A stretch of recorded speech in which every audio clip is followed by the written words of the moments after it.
జై హింద్, జై భారత్, జై తెలంగాణ. ఫ్రెండ్స్, నేను మీ Girish Daramuni. Welcome to our channel Chitragupta. ఒక దురదృష్టపు ఘటన జరిగింది ఫ్రెండ్స్. ఒక ట్రాజిక్ ఇన్సిడెంట్ జరిగింది. పాకిస్తానీ ఎయిర్ స్ట్రైక్స్లల్లో సుమారు 8 మంది బలైనరు. ఇన్ఫ్యాక్ట్ చెప్పాలనంటే ఆ 8 మందిలో 3 అఫ్ఘాన్ క్రికెటర్లు కూడా ఉన్నారు అని చెప్తున్నారు. మహిళలు ఇంకా పిల్లలు కూడా ఉన్నారని చెప్తున్నారు. మళ్ళీ ఇప్పుడు హ్యూమన్ రైట్స్ వయోలేషన్ జరిగినట్టు అమెరికా కనబడతలేదా? మళ్ళీ నోబెల్ పీస్ ప్రైజ్ ఏదైతే ఇస్తా అని చెప్పి శిలక పలుకులు వలుకుతున్నాడు చూడు మళ్ళీ పాకిస్తానోడు. మళ్ళీ ట్రంప్ అదే చెప్పు తీసి తువాళ్ళ మడత పెట్టి షాబాజ్ షరీఫ్ గారిని ఎందుకు గుర్తలేడు అని అనేది ఇవాళ ఒక ప్రశ్న. అంటే మీ అడ్డమైన రాజకీయాలకు ప్రపంచ దేశాలలో ఎవడు ఎట్లా సంకనాకినా ఫరక్ పడదు అని అనేది పాకిస్తాన్ అండ్ అమెరికా ధోరణి. ఇది మీకు అర్థమవుతుందా లేదా ఫ్రెండ్స్? ఇలా దాని మీద చర్చించడానికనే ఈ చిట్టా. ఆఫ్ఘనిస్తాన్లో ఒక మన పక్తికా ప్రావిన్స్లో పాకిస్తాన్ బార్డర్ దగ్గర పాకిస్తాన్ ఎయిర్ స్ట్రైక్స్ కండక్ట్ చేసింది. సుమారు 8 మంది ఆఫ్ఘాన్ పౌరులు చచ్చిపోయినారు. అందులో మహిళలు ఉన్నారు, పిల్లలు ఉన్నారు. ఇన్ఫ్యాక్ట్ చెప్పాలంటే 3 ఆఫ్ఘాన్ క్రికెటర్లు ఉన్నారు. ఒక ఫ్రెండ్లీ మ్యాచ్ ఆడొస్తున్న సమయంలో ఈ ఎయిర్ స్ట్రైక్ దాడిలలో వాళ్ళు చచ్చిపోయినారు.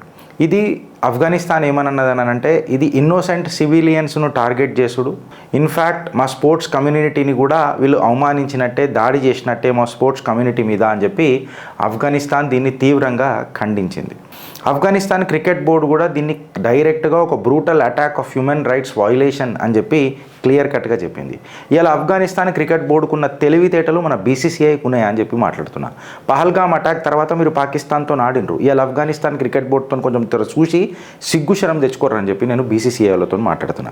నాకేం తిట్టాలనో లేకపోతే దూషించాలనో పెద్దగా మాకేం మోటివ్ ఉండదు friends. It is an immense love towards our nation. మా భారత్ మీద ఉన్న మాకు ప్రేమ మమ్మల్ని ఈ రకంగా కొంచెం అప్పుడప్పుడు భావోద్వేగానికి గురి చేస్తుంది. ఇప్పుడు నేను ఏమడుగుతున్నానంటే ప్రపంచ దేశాల నుంచి కంప్లీట్గా ఒక సారో వ్యక్తం చేసిండ్రు. ఇది కంప్లీట్గా బాయ్కాట్ చేసేసేయాలా ఈ ట్రై సిరీస్ ఏదైతుందో పాకిస్తాన్తోని అని చెప్పి ఆఫ్ఘనిస్తాన్ ట్రై సిరీస్ని బాయ్కాట్ కూడా చేసేసి. బీసీసీఐ దగ్గర పైసా లేక కాదు, ఆఫ్ఘనిస్తాన్కి అయితే పైసా కావాలి కదా. ఇలా మీరు అబ్జర్వ్ చేసి చూడండి బీసీఐ ఎంత బిచ్చం చాతలు చేసిందో వెనుకటికి. మేబీ పాకిస్తాన్ ఓడగొట్టినాం, భారత్ గెలిచింది, దాని తర్వాత మన సూర్యకుమార్ యాదవ్ ఎక్సెట్రా ఇదంతా ఫైన్, కాదని అంటలే.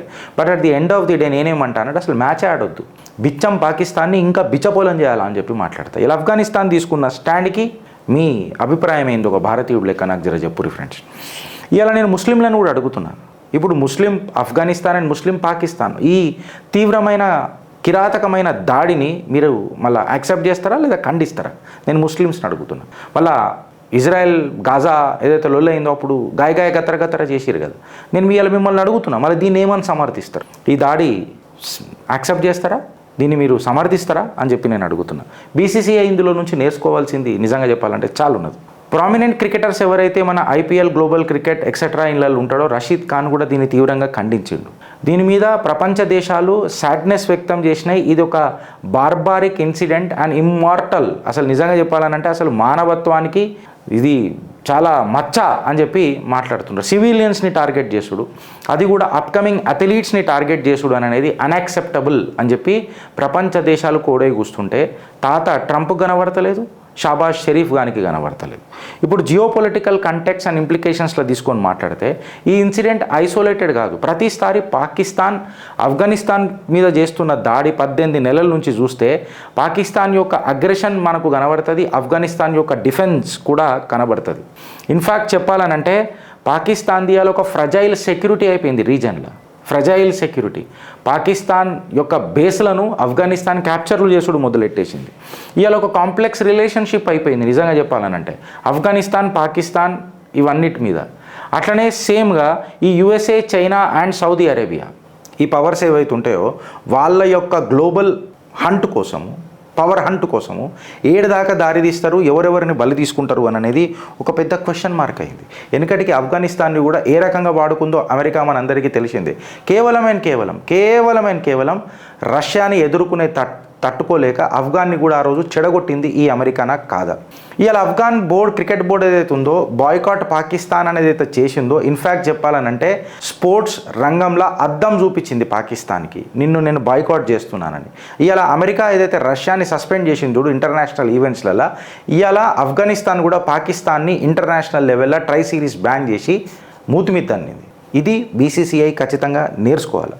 ఆఫ్ఘనిస్తాన్ క్రికెట్ బోర్డు మెసేజ్ ఏందనంటే, ఇన్ఫ్యాక్ట్ ఆఫ్ఘనిస్తాన్ దేశానికి ఒక మెసేజ్ ఏందనంటే, నేషన్స్ అనేటివి ఎవడైతే టెర్రరిజంని స్పాన్సర్ చేసి నడుపుతాడో ఆ టెర్రరిజంని స్పాన్సర్ చేసే నేషన్స్తోని మేము ఏమంటారు పీస్ఫుల్ స్పోర్ట్స్ ఆడాలనా అని చెప్పి ఒక క్వశ్చన్ మార్క్ పెడుతుంటే, ఇవాళ పాకిస్తాన్ లేకపోతే సెక్యులర్ లేకపోతే అమెరికన్స్ ఎవరైతే ఇవన్నిటికీ సపోర్ట్ చేస్తారో మళ్ళీ వాళ్ళందరూ నోట్లలో మన్నెందుకు పడ్డది అని చెప్పి చెప్తున్నా. ఇవాళ ప్రపంచం మొత్తం ఈ అకౌంటబిలిటీని కాల్ చేస్తున్నది ఫ్రెండ్స్. ఎవడు మాట్లాడతాడు అని చెప్పి చెప్తున్నారు. ఇంటర్నేషనల్ స్పోర్ట్స్ డెకోరం ఎట్లుండాలా అని చెప్పి మాట్లాడుతున్నది. ఇలా నేషనల్ సెక్యూరిటీ మీద మనం మాట్లాడితే ఫ్రెండ్స్, ఇండియా తన డిఫెన్స్ క్యాపబిలిటీస్ కూడా గట్టిగా పెంచింది.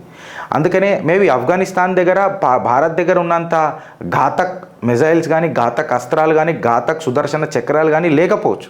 కాకపోతే భారత్ ఇది ముందే పసిగట్టి ఈ సుదర్శన చక్ర కవచాలను ముందే తెచ్చి పెట్టుకున్నది కాబట్టి ఇలా మనమందరం సురక్షితంగా ఉన్నాం. ఇగో నువ్వు నేను ఇలా వీడియోలో కూడా మాట్లాడుకోగలుగుతున్నాం.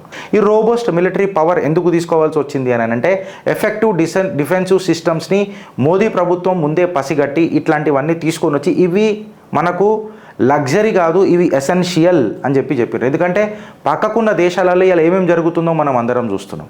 ఇలా ఎవడు ఏం చేసినా అంత మంచి S-400 సిస్టమ్ మనం రష్యాతో మనం కొనుక్కున్న ఒక డ్రోన్ పంపి రష్యాలో వాడు కొన్ని బాంబులు వేల్చిండు యూక్రెయినోడు.